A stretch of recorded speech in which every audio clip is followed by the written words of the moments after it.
Facts में आपका स्वागत है। इस वीडियो में मैं बात करूंगा रूरल इकोनॉमी के बारे में, यानी रूरल इकोनॉमी जो है उसको किस तरह से बूस्ट किया जा सकता है, कैसे इम्प्रूव किया जा सकता है। तो आइए शुरू करते हैं। सबसे पहले अभी मैं कुछ आपको बताऊं, पहले जान लेते हैं कि इकोनॉमी होता क्या है। इकोनॉमी बेसिकली एक साइकिल होता है कंजप्शन, प्रोडक्शन और मीन्स ऑफ एक्सचेंज, यानी कंजप्शन और प्रोडक्शन को एक्सचेंज कैसे किया जाएगा, लेन देन कैसे किया जाएगा, उसको इकोनॉमी बोलते हैं। अगर दूसरा अगर इसका मीनिंग देखोगे, डेफिनेशन देखोगे, तो जो रिसोर्सेज अवेलेबल हैं उनका केयरफुल यूज कैसे किया जाए, बेटर वे में यूज कैसे किया जाए, उसको इकोनॉमी बोलते हैं। तो यानी अगर विलेज लेवल पे बात करें तो ग्रामीण क्षेत्रों में जो रिसोर्सेज अवेलेबल हैं उनको बेहतरीन ढंग से कैसे इस्तेमाल किया जाए, उसको इकोनॉमी बोलेंगे। और इससे ही इकोनॉमी को बूस्ट किया जा सकता है। अगर टाइप्स ऑफ इकोनॉमी की मैं बात करूं तो इकोनॉमी को अलग अलग टाइप्स में डिवाइड किया जा सकता है depending upon different factors, but here I will divide it in two types. एक हो गया आपका इकोनॉमी डिमांडेड और दूसरा हो गया इकोनॉमी ऑफर्ड। इकोनॉमी डिमांडेड का मीन्स कि ऐसी मांग, ऐसी कंजप्शन जो ऑलरेडी चल रही है और जिसका डिमांड है। और इकोनॉमी ऑफर्ड का मतलब हो गया कि कुछ ऐसा नया चीज़ जिसको लोगों के बीच ऑफ़र किया जाए और फिर बाद में उसके कंजप्शन को बढ़ाया जाए और प्रोडक्शन को बढ़ाया जाए। फॉर एग्जांपल जैसे आप जियो का ले सकते हो। जैसे जियो ने डेटा, सस्ता डेटा इंट्रोड्यूस किया था, उस वक्त एक तरह से ऑफर्ड इकोनॉमी ही था। बाद में फिर जैसे जैसे लोगों का इंटरेस्ट बढ़ता गया, डिमांड बढ़ता गया, अब ये जो डेटा है, सस्ता डेटा है, अब एक तरह से ये कंजप्शन जो है इसका बढ़ चुका है और ये डिमांडेड इकोनॉमी बन चुका है। अभी फ़िलहाल इंडिया गवर्नमेंट अलग अलग स्कीम चलाती है ऑलरेडी ग्रामीण क्षेत्रों में। जो मज़दूर हैं उनके सपोर्ट करने के लिए, उनको रोज़गार देने के लिए। इसमें सबसे जो पॉपुलर स्कीम मनरेगा है, जिसके तहत 100 दिनों का रोज़गार, गारंटी रोज़गार दिया जाता है। और काफ़ी दूसरे भी स्कीम्स हैं जो लोगों को सपोर्ट किया जाता है ग्रामीण क्षेत्रों में। लेकिन इन स्कीम्स के अलावा भी कुछ दूसरे रिफॉर्म्स की ज़रूरत है जो ग्राउंड लेवल पे, जिसको बेटर वे में एग्जीक्यूट किया जा सकता है और जिससे इकोनॉमी को बूस्ट किया जा सकता है। अगर स्कीम्स टाइप की मैं बात करूं तो इसमें मैं दो तरह के स्कीम्स की बात करूंगा। एक होगा अर्निंग स्कीम, दूसरा non earning scheme. Earning schemes का मतलब कि ऐसी स्कीम्स होगा जिससे के बदले में पैसा मतलब हासिल किया जा सकता है, पैसा कमाया जा सकता है। और नॉन अर्निंग स्कीम्स ऐसी स्कीम्स हैं जिससे कोई पैसा तो डायरेक्टली हासिल नहीं किया जा सकता, लेकिन इसका मतलब जो हमारे आसपास के जो रहने का इन्वायरमेंट है उसको बेटर बनाया जा सकता है। तो ये भी इनडायरेक्टली एक तरह से अर्निंग ही हुआ। अगर फंडिंग की बात करूं तो गवर्नमेंट ऑलरेडी अलग अलग स्कीम चलाती है और उसको फंड भी करती है। लेकिन जाहिर सी बात है, जो गवर्नमेंट फंड करती है उसका जो एग्जीक्यूशन पीरियड होता है काफ़ी लंबा होता है। अगर कोई सरकारी बिल्डिंग बन रहा है उसमें जो टाइम लगेगा, और कोई अगर ईंट लगवाना है तो उसमें जो टाइम लगेगा लगभग बराबर ही लगेगा, क्योंकि वो काफ़ी लंबा प्रोसेस होता है बिल्डिंग का और सारा चीज़ पास करवाने में। तो ऐसी छोटी छोटी चीज़ें जो पब्लिक लेवल पे किया जा सकता है, छोटे लेवल पे किया जा सकता है, तो इसमें मैं सजेस्ट करूँगा कि मतलब जो ग्रामीण लेवल पे जो लोग इकोनॉमिकली थोड़ा सही हैं या जिनके पैसे के मामले जो थोड़ा ठीक ठाक हैं, वो चंदा करके ऐसे छोटे मोटे काम को करवा सकते हैं। और पंचायत इस तरह के स्कीम्स को प्रमोट कर सकती है और लोगों को मोटिवेट कर सकती है ऐसे चीज़ों को कराने के लिए। इसका पब्लिक फंडेड का एक फ़ायदा ये भी होगा इनडायरेक्टली कि जो इकोनॉमिक इनइक्वलिटी है वो भी कम होगा, जिसका लॉन्ग टर्म बेनिफिट हासिल होगा। तो आइए देखते हैं क्या क्या प्लान्स हो सकते हैं इकोनॉमी को बूस्ट करने के लिए रूरल एरिया में। सबसे पहले फर्स्ट जो है ये मैं एजुकेशन लेता हूँ। एजुकेशन इसलिए लेता हूँ कि ये एजुकेशन ही है जिससे कि मतलब एक आदमी डिसीजन लेता है कि उसको क्या करना है और अपने लाइफ को बेटर बनाने के लिए किस तरह से मतलब रोज़गार हासिल करना है, किस तरह से पैसा कमाना है। तो ये कहीं ना कहीं डायरेक्टली इकोनॉमी से रिलेटेड है। जो लोग एजुकेशन लेवल पे अच्छा हैं, जिन्होंने अच्छी एजुकेशन हासिल करी है, वो जाहिर सी बात है उनका इकोनॉमिकली भी काफ़ी अच्छे होते हैं। ये बिल्कुल लाइव एग्जांपल है, हमेशा से देखा गया है। इसमें जैसे कि एजुकेशन, जो लेबर्स हैं या जो एडल्ट लोग हैं जिन्होंने शिक्षा हासिल नहीं की है, भारत सरकार शुरू से ही ये स्कीम चलाती है। इसमें दो तरह की स्कीम है, एक साक्षर भारत है और दूसरा एक है जो एनजीओ होती हैं, वॉलंटरी एजेंसीज होती हैं जो सपोर्ट करती हैं एडल्ट एजुकेशन को, उसको भारत सरकार जो है फाइनेंशियली सपोर्ट करती है। लेकिन यहाँ पे मैं जो बात करूँगा, इसमें जो फॉर्मल एजुकेशन एडल्ट के लिए चल रहा है उसके बारे में बात नहीं करूँगा। यहाँ पे मैं बात करूँगा, मेरा जो टारगेट होगा कि जैसे मान लो 100 मजदूर है, तो उन सबको जैसे काम अगर फोकस करना है कि हाँ इन सबको रोज़गार देना है, इनकी इकोनॉमी को अच्छा करना है, तो सबसे पहले ये टारगेट रखना चाहिए कि उनको कम से कम अपना नाम लिखने आ जाए हिंदी और इंग्लिश में, जो भी हो। सपोज दैट अगर 100 मजदूर हैं, उनको अलग अलग 20-20 के ग्रुप में डिवाइड कर लिया जाए और हर ग्रुप के लिए एक वॉलंटियर की तलाश की जाए गांव में। और ये काफ़ी आसानी से मिल सकता है। जो ऐसे बच्चे जो अभी 10th कर रहे हैं या 10th कर चुके हैं और खाली हैं, अगर उनको बोला जाए कि हाँ 20 लोगों को नाम लिखना सिखाना है और 1 वीक का ये प्रोग्राम चलाया जाए और 1 वीक में इनको आधे घंटे या 1 घंटे का एक चलाया जाए ट्यूशन, मतलब एक तरह से ऑर्गेनाइज किया जाए, प्रोग्राम चलाया जाए 1 घंटे का पर डे, और इनको सारे 20 लोग को अगर एक ग्रुप में हैं तो उनको कम से कम नाम मतलब लिखना सिखाया जाए। इससे क्या होगा, उनको एजुकेशन का जो इम्पोर्टेंस है वो पता चलेगा और जाहिर सी बात है जब उनको इम्पोर्टेंस पता चलेगा तो अपने उनके जो बच्चे हैं उनको जाहिर डेफिनेटली वो अच्छा एजुकेशन और पढ़ाने के लिए वो मोटिवेट होंगे और अच्छा एजुकेशन दिलाएंगे, जिससे लॉन्ग टर्म में डेफिनेटली उनके जो बच्चे हैं वो इकोनॉमिकली अच्छा कर सकते हैं और ग्राउंड लेवल पे इसका असर दिख सकता है। तो ये तो हो गया एजुकेशन। दूसरा देखते हैं, जो सबसे पॉपुलर चीज़ है गांव में जो है तालाब होता है और सड़क का काम होता है। तो जो पॉन्ड की खुदाई है वो मनरेगा के तहत होता ही रहता है कहीं ना कहीं। जो पॉन्ड है या छोटे नहर हैं जो गांव में होते हैं, तो इसमें मैं सजेस्ट करूंगा एक कि पॉन्ड डिगिंग कम फिशरीज, यानी तालाब खुदाई के साथ साथ मछली पालन।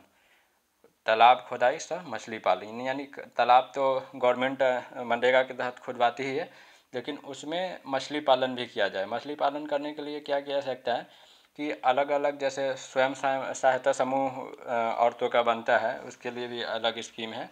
सेम उसी बेसिस पे अलग अलग समूह बनाया जाए और पंचायत मतलब ऐसे समूह को फाइनेंशियली और टेक्निकली सपोर्ट करे, उनको गवर्नमेंट से बैंक से लोन लेने में मतलब हेल्प करे और मछली पालन किस तरह से करना है और उसको कैसे देख रेख करना है, उसका सप्लाई कैसे करना है, बेचना कैसे, इन सारे चीज़ों में मतलब असिस्टेंस प्रोवाइड करे, हेल्प करे। यहाँ पे आप देख सकते हैं फ़िश के साथ अलग अलग चीज़ किया जा सकता है। जैसे एग्रीकल्चर के साथ भी किया जा सकता है, एनिमल सिस्टम के साथ भी किया जा सकता है। तो इसमें जो मोस्ट पॉपुलर जो गाँव में होता है, ये फ़िश के साथ पोल्ट्री फार्म काफ़ी आसानी से चलाया जा सकता है, क्योंकि पोल्ट्री का जो चिकन का है डिमांड होता ही होता है। यहाँ पे आप बगल में ये देख सकते हैं कि क्या एक्सपेंडिचर हो सकता है। जैसे अभी यहाँ पे ये देख सकते हैं 2 लाख अर्निंग किया जा सकता है और ये करीब 1 लाख का जो एक्सपेंडिचर है, जो खर्चा है, ये 1 लाख के खर्चा पे करीब 2 लाख का फ़ायदा हासिल किया जा सकता है अगर इसको बेटर वे में एग्जीक्यूट किया जाए और डिपेंडिंग अपॉन जो तालाब का साइज है और बाकी चीज़ जो है, लेकिन इससे हासिल किया जा सकता है। इसके अलावा तालाब के अलावा भी जैसे एक तो है कि सिंपली जो तालाब खुदाई हो रहा है उसमें मछली पालन किया जा सकता है। दूसरा क्या है कि उसके साथ पोल्ट्री फार्म भी किया जा सकता है तालाब के साथ। इन दोनों के लिए सेम समूह बना के जो पंचायत है इन समूहों को फाइनेंशियली और टेक्निकली असिस्टेंस दे सकती है और इसको आगे बढ़ा सकती है। मछली पालन और कम पोल्ट्री के अलावा भी काफ़ी इंटीग्रेटेड फार्मिंग होती है, जिसमें तालाब के साथ अलग अलग चीज़ का यूज किया सकता है, अलग फार्मिंग और एनिमल के इसमें जैसे आप देख सकते हो इसमें जैसे पोल्ट्री यहाँ पे सब्जी का उत्पादन भी किया जा सकता है। तो इस तरह से ये चीज़ें मतलब ग्राउंड लेवल पे अप्लाई किया जा सकता है, या क्योंकि तालाब ऐसे ही पड़ा हुआ है उसमें मछली पालन हो ही रहा है। और इससे क्या होता है जब इस तरह का पोल्ट्री अगर फार्म किया जा सकता है या कैटल का फार्मिंग किया जाता है, तो क्या होता है उनका जो डंग होता है उससे तालाब में क्या होता है जो मछली जो काई वगैरह बनता है, इससे इसमें मतलब मदद मिलती है और इससे क्या होता है, जो मछली का उत्पादन जो अच्छा होता है। तीसरा मैं लेता हूँ लैंड लीजिंग कम फार्मिंग। इसमें क्या है कि जो पंचायत है, जो लैंड है, जो ज़मीन है, उसको लीज करवा सकती है, उसको जो मजदूर हैं उनको लीज पे दे सकती है किसानों से। जो ऐसे किसान जो फार्मिंग नहीं कर रहे हैं या कुछ ऐसी खेती जो एग्रीकल्चर करने लायक नहीं है ना, तो उसमें नॉन एग्रीकल्चर एक्टिविटी की जा सकती है। और इसके लिए भी सेम जो गवर्नमेंट है, जो पंचायत है, वो समूह बना के जो मजदूरों को सहायता कर सकती है फाइनेंशियली और टेक्निकली, और उनको सजेस्ट कर सकती है कि किस तरह से इसमें फार्मिंग करना है या नॉन फार्मिंग एक्टिविटीज़ करना है। और ये सारा एग्जीक्यूशन जो है पंचायत अपने लेवल पे कर सकती है। इसके लिए एक मतलब टेक्निकल असिस्टेंस रख सकती है, जो कि सारा वो इंफॉर्मेशन प्रोवाइड करेगा और सारा एग्जीक्यूट करेगा इस सारे चीज़ को। मतलब हर गांव के में इस तरह का जो स्कीम मतलब चल रहा होगा। चौथा जो मेरा सजेशन है, प्लान है, इरिगेशन सर्विस। जो गांव लेवल में आपने देखा होगा, जो नॉर्मली बिहार में क्या होता है, छोटे छोटे किसान होते हैं। तो वहाँ पे मैं खुद ही एक गांव से आता हूँ, तो वहाँ पे क्या होता है कि सिंचाई में मतलब काफ़ी प्रॉब्लम होता है। एक चीज़ वहाँ पे क्या है कि वहाँ पे कोई ऐसा गवर्नमेंट का कोई वो नहीं है, सिंचाई सर्विस नहीं है, इरिगेशन सर्विस नहीं है कि वहाँ पे सर्विस, तो लोग अपने पंप से या दूसरे के पंप से मतलब खेतों में सिंचाई करते हैं। तो इसमें काफ़ी मेहनत लगता है, और अब लोग हैं भी नहीं बहुत सारे लोग, इसलिए अब धीरे धीरे खेती छोड़ रहे हैं। तो इसमें क्या कर सकता है, पंचायत एक इरिगेशन सर्विस सप्लाई कर सकती है, सर्विस प्रोवाइड कर सकती है किसानों को। इसके लिए समूह बना के सेम मतलब उसको ट्रेन कर सकती है। पंचायत अपने लेवल पे पंप मतलब प्रोवाइड कर सकती है उस समूह को, और पूरा एक मतलब सिस्टम तैयार किया सकता है, और इसके बदले किसानों से पैसा लेगी और बेटर वे में उनकी खेतों की सिंचाई की जा सकती है, जिससे कि प्रोडक्शन भी बढ़ेगा। तो ये एक इरिगेशन सर्विस भी गवर्नमेंट ट्राई कर सकती है पंचायत लेवल पे। पांचवा जो है लेबर सप्लाई। अभी जैसे धान रोपने के वक्त या गेहूं काटने वक्त क्या होता है, नॉर्मली लेबर की कमी होती है। तो उससे क्या होता है कि मतलब सही वक्त पे मतलब धान की रोपाई नहीं हो पाती है या गेहूं की कटाई नहीं हो पाती है।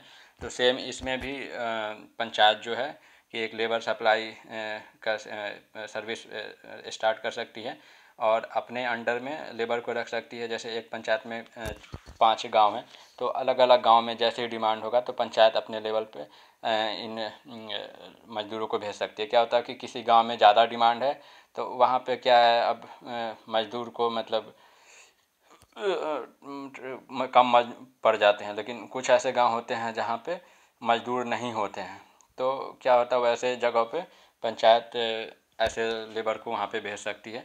और इसमें क्या होगा, जो लेबर काम कर रहा है उसको भी एक कॉन्फिडेंस मिलेगा कि मैं पंचायत लेवल पे काम कर रहा हूँ, तो वो भी मतलब जुड़ा रहेगा इस सर्विस से। इसलिए भी क्योंकि कोई ऑर्गेनाइजेशन नहीं है, नॉन ऑर्गेनाइज्ड वे में लेबर जो है गांव में काम करते हैं, इसलिए भी ये ऐसे काम को करना नहीं चाहते हैं, और मतलब बाहर दूसरे जगह पे प्रदेश में कमाने के लिए निकल जाते हैं। आगे देखते हैं, छठा जो मेरा सजेशन है ये रोड रिपेयरिंग है। रोड रिपेयरिंग, जैसा कि आपको पता होगा कि रोड हालांकि बनता ही रहता है, गवर्नमेंट अलग अलग स्कीम के तहत बनवाती रहती है। लेकिन क्या होता है, जो पैथ होल है, जो गड्ढा बन जाता है नॉर्मली, ऐसे गड्ढे गवर्नमेंट नॉर्मली नहीं मतलब ठीक करवाती है। हालांकि ये ठेकेदार का काम होता है ठीक कराना, लेकिन फिर भी ठीक नहीं कराती है। तो इस को मैं ये पब्लिक फंडेड सजेस्ट करूँगा कि जो पब्लिक हैं, जो आसपास के लोग हैं जहाँ की मतलब रोड ख़राब है, वो खुद फाइनेंशियली चंदा करें इसको, और इसके लिए पंचायत एक ग्रुप बनाए एक, और जो कि रोड का रिपेयर करेगी, ऐसे मजदूरों का समूह बनाए।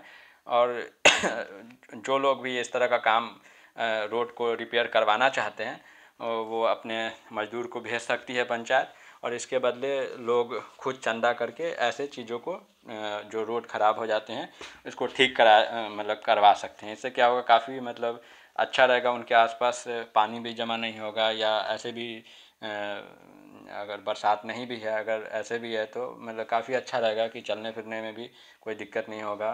तो ये चीज़ एक्सपेरिमेंट किया जा सकता है, ट्राई किया जा सकता है रोड रिपेयरिंग के लिए। सातवां मैं सजेस्ट करूँगा मॉस्क्यूटो पेस्टिसाइड स्प्रे जो है, मच्छर कीटनाशक का जो छिड़काव किया जाता है गांव लेवल पे, इसके लिए भी मलेरिया की जो टीम है अलग से है, मलेरिया उन्मूलन विभाग अलग से है। लेकिन क्या होता है कि एक तो है कि हाँ स्कीम हो गया, लेकिन उसको ग्राउंड लेवल पे एग्जीक्यूट करना उतना आसान नहीं होता। गवर्नमेंट स्कीम काफ़ी मतलब लंबा होता है उसको पास करवाना सब कुछ। तो इसको भी मैं पब्लिक फंडेड सजेस्ट करूँगा कि पब्लिक जो गांव वाले हैं खुद चंदा कर सकते हैं। इसके लिए पंचायत एक समूह बना सकती है और उनको टेक्निकल ट्रेनिंग दे सकती है जो मजदूर होंगे कि किस तरह से इसका छिड़काव करना है और मतलब कैसे कैसे यूज करना है। और ये गांव वाले चंदा करा के अपना ऐसा छिड़काव मतलब करवा सकते हैं मच्छर को भगाने के लिए। और ये काफ़ी अच्छा है, ये मतलब काफ़ी ज़्यादा मच्छर अभी बढ़ गया है हर जगह लगभग। तो जाहिर सी बात है ये सर्विस लेना गांव वाले ज़रूर पसंद करेंगे। हालांकि उनको कुछ पैसा देना पड़ेगा, लेकिन अगर मच्छर अगर दूर हो जाता है तो जाहिर सी बात है वो ज़रूर मतलब मैं समझता हूँ कि चंदा करके इस तरह की सर्विस हासिल करना चाहेंगे। बस ज़रूरत है कि ऐसी सर्विस प्रोवाइड किया जाए, जैसे कि मैंने बताया कि जो ऑफर्ड इकोनॉमी है उसको इंट्रोड्यूस किया जाए, ताकि लोगों को भी लगे कि हाँ ये अगर मैं स्कीम लेता हूँ तो मेरा ये फ़ायदा होगा। आठवां जो सजेशन है मेरा ये है गार्बेज कलेक्शन कम कंपोस्ट फॉर्मेशन। गांव में क्या होता है, कोई ऐसा कूड़ा इकट्ठा करने का कोई ऐसा सिस्टम नहीं है कि घर घर जाके कूड़ा को इकट्ठा किया जाए। तो लोग क्या होता है अपना अपने लेवल पे ही कूड़ा को इधर उधर अपना डाल देते हैं घर के आसपास। तो उससे क्या होता है, एक तो गंदगी भी पैदा फैलती है और मच्छर भी बढ़ता है, जिससे डेंगू का भी खतरा रहता है। तो इसके लिए भी पंचायत से मतलब समूह बना के अलग अलग गांव में 2-3 लोग को नॉमिनेट कर सकती है जो रोज़ दिन सुबह में अपना कूड़ा इकट्ठा कर सकते हैं। और उसके बाद जब कूड़ा इकट्ठा हो जाए तो उसको जो लैंड लीज किया गया है या कुछ ऐसी सरकारी ज़मीनें हैं जो पड़ी हुई हैं, वहाँ पे कंपोस्ट बनाया जा सकता है। और उस फिर कंपोस्ट का मतलब किसानों को बेचा जा सकता है और खाद के रूप में इस्तेमाल किया जा सकता है। इससे एक तो है कि इन्वायरमेंट भी साफ़ रहेगा और जो मज़दूर हैं उनको भी मतलब रोज़गार मिलेगा और मच्छर भी पैदा नहीं होगा। नौवां अगर सजेशन मैं बताऊं तो ये है गार्डनिंग। ये भी एक तरह से ऑफर्ड इकोनॉमी है। हालांकि गांव में गार्डनिंग का उतना वो नहीं है, लोग अपने स्तर पे करते हैं, लेकिन इसको भी ऑफ़र किया जा सकता है। ऑर्गेनाइज वे में अगर पंचायत ऑफ़र करती है अलग अलग जो फूल हैं या सजावटी जो पेड़ पौधे हैं उसको मतलब अगर गांव वालों को ऑफ़र करें और इसका प्रचार करें तो बहुत सारे जो गांव में लोग रहते हैं जो फाइनेंशियली अच्छे हैं वो इसको ले सकते हैं। और ऐसे भी जैसे स्कूल हो गया या सामुदायिक भवन हो गया, इन सब चीज़ों में इस तरह का गार्डनिंग कराया जा सकता है। इससे ये अर्निंग स्कीम तो नहीं है, लेकिन इससे क्या होगा कि जो आसपास के रहने का जगह है काफ़ी अच्छा मतलब दिखेगा और मतलब लोगों का जो लाइफ है वो एक जो अच्छा बनेगा। आखिरी और लास्ट मेरा सजेशन होगा लोकल प्रोडक्ट को प्रमोट करना। जैसा कि आपको पता है कि लोकल प्रोडक्ट अब उतना ज़्यादा यूज नहीं किया जा सकता, जैसे कुल्हड़ हो गया या पानी का मटका हो गया। तो इसमें जो पंचायत है इसको प्रमोट कर सकती है, लोगों को मोटिवेट कर सकती है कि लोकल सामान को यूज करने के लिए। और इसके लिए क्या किया जा सकता है कि जो जैसे मान लो कुल्हड़ वाली चाय हो गया, इस तरह का कुछ इनिशिएटिव लिया जा सकता है कि उसके फ़ायदे बताए जा सकते हैं कि मटका का पानी पीने के क्या फ़ायदे हैं। तो इससे क्या होगा कि जो कुम्हार हैं उनको भी मतलब सामान मतलब उनका भी मांग बढ़ेगा उनके सामान का। उनके मान लो वो बर्तन बनाते हैं या कुल्हड़ बनाते हैं, मटका बनाते हैं, तो इनसे भी इनका रोज़गार बढ़ाया जा सकता है। दूसरा जैसे भी इससे पहले जो मैंने बताया गार्डनिंग, अगर गार्डनिंग को प्रमोट किया जाता है तो ये भी एक तरह से इससे लिंक रहेगा। इससे भी लोकल जो प्रोडक्ट है उसको प्रमोशन मिलेगा, ताकि जैसे गार्डनिंग को अगर हम सक्सेसफुली एग्जीक्यूट कर पाते हैं तो उससे क्या होगा जो फूल के गमले हैं उनका डिमांड बढ़ेगा। तो इससे भी जो कुम्हार हैं उनको रोज़गार मिलेगा। तो इस वीडियो में इतना ही। ये मतलब ये अगर जो स्कीम्स हैं इसको इम्प्लीमेंट किया जाए तो कुछ हद तक मतलब काफ़ी लोगों को रोज़गार मिल सकता है। तो इस वीडियो को देखने के लिए थैंक यू। अगर ये वीडियो आपको अच्छा लगा हो तो मेरे चैनल को सब्सक्राइब करें और इस वीडियो को लाइक और शेयर करें अपने दोस्तों के साथ। चलिए मिलते हैं अगले वीडियो में। Thanks for watching.